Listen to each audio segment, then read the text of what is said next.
back to the Roundtable. I'm your host, Steven, and I'm back with Gio. In the theaters today. We went to go see The Marvels.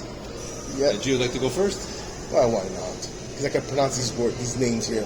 Don't Anyways, his director is Nia Da Costa. And, of course, we'll mention all the actors and actresses later on. So far, I want to go straight to the Rotten Tomato at 62%. And people's view, lower than Rotten Tomato, 52%. So, anyways, it's Brie Larson is there again as Carson Denver, as Captain Marvel. And then you have Miss Marvel, the one your TV series there, and her Emma Vellani. And then also you have the Black American girl who has no name in there. But in the comic book lately, her name was Photon. She was Captain Marvel in the Amazing Spider-Man, because that moment was no Captain Marvel, so they had to do it before somebody steals it, right? Like the DC universe. And then she became Pulsar, then she became the Spectrum, and now she's called Photon. And she was latestly was in the Marvel team, the Ultimates, with Blue Marvel in there. Okay, so her name is Tanoia Paris. If I pronounce it right, because you know I suck, but he's better than 10 times better than I do. So, anyways, here's my opinion. Cheapo night, big time cheapo night. Drink Red Bull. Open your eyes, because here it is. The main story is pretty good, but they put so much different elements in this movie that wastes time, and you're like, why?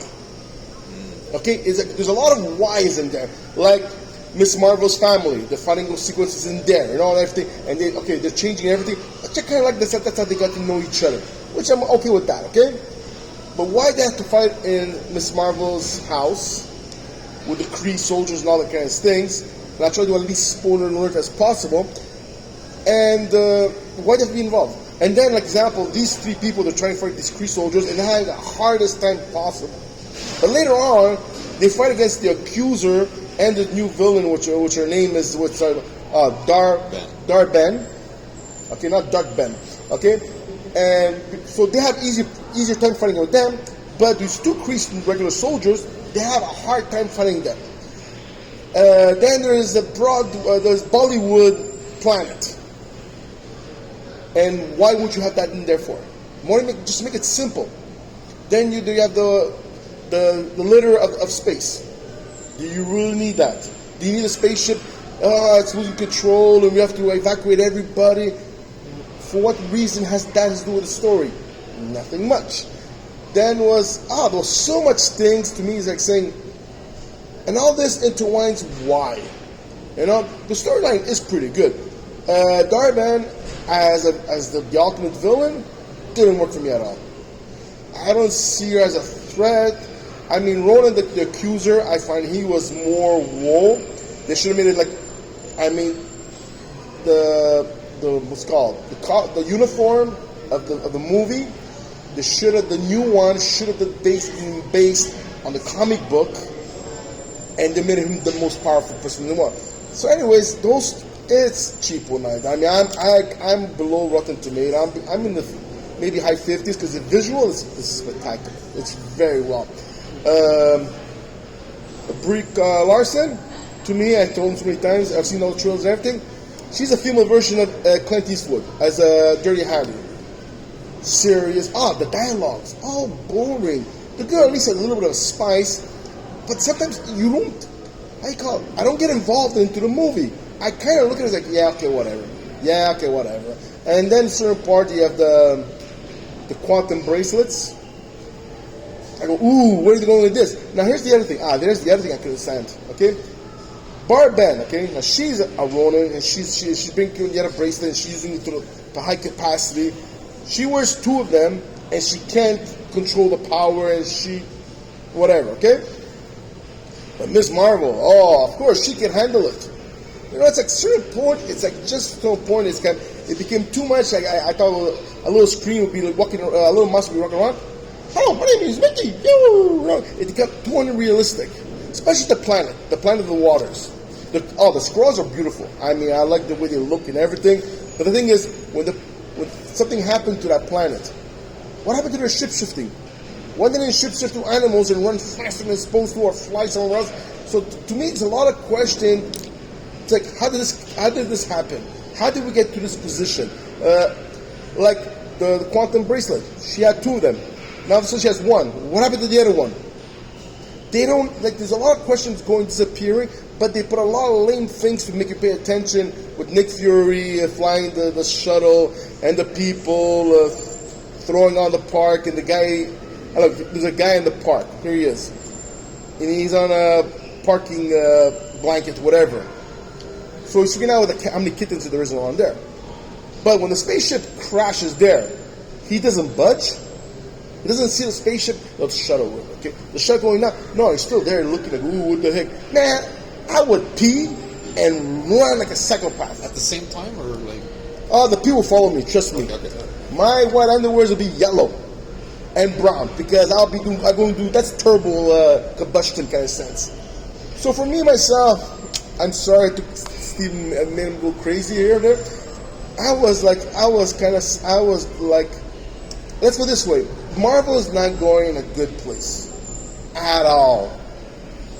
And if you see my Geo Avenger version, you'll know what I mean by that. So I don't know, they're going from bad to worse and worse.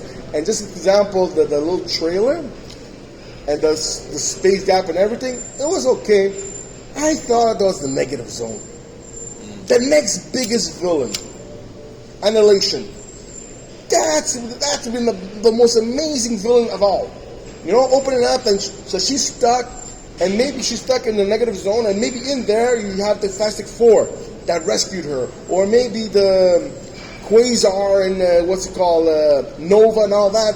They're stuck in there, or they're escaping Black Star and the Annihilation, and that would have been an amazing thing to go with that. You know, like the hype of the next big villains. But not me writing the stories. So there you go. That's my opinion. Cheaper night. All right, so I'm going to have to agree up like about 99.9% with what he said. I gave him $100. That's why. Cheapo Night. Visuals, fantastic. Yes. The story of Dar-Ben, who is basically trying to save the Kree race from Captain Marvel, who destroyed their, I think it was like an AI that was... Captain Marvel thought they were being controlled, but it wasn't the case. It destroys their planet. So she goes after everything that's important to Captain Marvel, and so it takes the Earth's sun, water from another planet that she's in political ties with. So the story was, that point is good. Like, I like this, that Dar-Ben is going to go after her, and it's a good story, but suddenly they mix up the comedy where they have like this, the planet, the singing planet, Bollywood kind of stuff. It goes in directions it didn't need to go. It could have been a real action-packed Marvel movie, kind of like Avengers Endgame, and it went to kind of like Ant-Man, where it went silly, too silly for its own good, and it loses that impact, that urgency of the situation. So you don't really care about any of these characters. They're not going to get hurt. Something's going to happen. They're going to be okay. So you don't really care. So I'm going to have to say, it's a good Marvel movie, not an amazing Marvel movie. If you need to see it, I would agree with Gio and see it on the cheapy night. And then there's one thing before I interrupt you, okay? So they need this Bollywood planet, okay, where they want to get the water. Okay, I don't know about you, but on our solar system we have moons full of ice. So don't tell me these people who travel throughout the whole quadrant of the galaxy, they don't know any moon or any planet that have ice. They melt it and bring it to the moon, bring it to their planet. You know? But then Miss Marvel won't have anything to do. Yeah, I know, but a lot of things didn't go with science, realistic. The sun. I mean, they have all those powers and everything. They can restart the sun. I mean, go to like all those the wormholes they open next to another sun and second to the other sun, whatever. No, you could create a black hole. You never know. But there's a lot of things. It's like, let's do a movie. We do this and this and this. It doesn't make sense, but it's gonna make us wear Marvel. And I think the momentum, they lost it completely. I think Marvel has lost it where each movie was an event. Now it's just something to release on their calendar year, and that's destroying them. Or it's not an event anymore. Or I like, we have the TV series, we have this. Let's just keep on pushing product, and something will hit eventually. And I think that's the wrong way to go. Or I said, example, when Disney took over, it's going to be a ching-ching thing. They go, look, we spend that much money on to buy Marvel. We want to make as much money as possible. And this is one of them, the latest one that's a chink thing. So far, to me, the last one I loved about Marvel is still the Black Panther. Yeah. All the rest after that, to me, even Guardians of the Galaxy, it's like they're trying to be too kid-friendly. It doesn't make sense. You know, it's like Star Wars and Star Trek mixed together. No, or you're gonna be one or the other. You know, so me, look, Marvel and DC, the thing they have to do is this: stop spending money on actors and actresses, and spend money on great writers. Yeah. Because because this thing, because of the poor finale. Let's put this: Stranger Things. I watch it, right? All those people are nobodies, right? They're all B-lister actors and less. But how come it was the biggest next flick and everything? Because the story was very good for what it is. You know, would have made good in the movie, but sometimes, or Harry Potter, they're all nobodies, but they raked it in because they spent a lot of money on the writers to perfect the dialogues and special effects. So Marvel and DC don't want to snap out of it. Forget about these A-listers actors who have bloated head. They think I need this, I need that, I need that. Spend on the writers. And there's tons of actors everywhere. They're willing to lick the floor just to be in a movie. And that's it. I'm fed up. I think we got the point. Cheapy night for this movie. Yes. So this is Gio. This is Steven from the Aroundtable. Hit that like button and subscribe to the channel so you get notified for every one of our little videos that we come out when we review things. And hopefully it helps you out in making a decision He's so in your talented. movies. See how talented he is? He's so good at that part.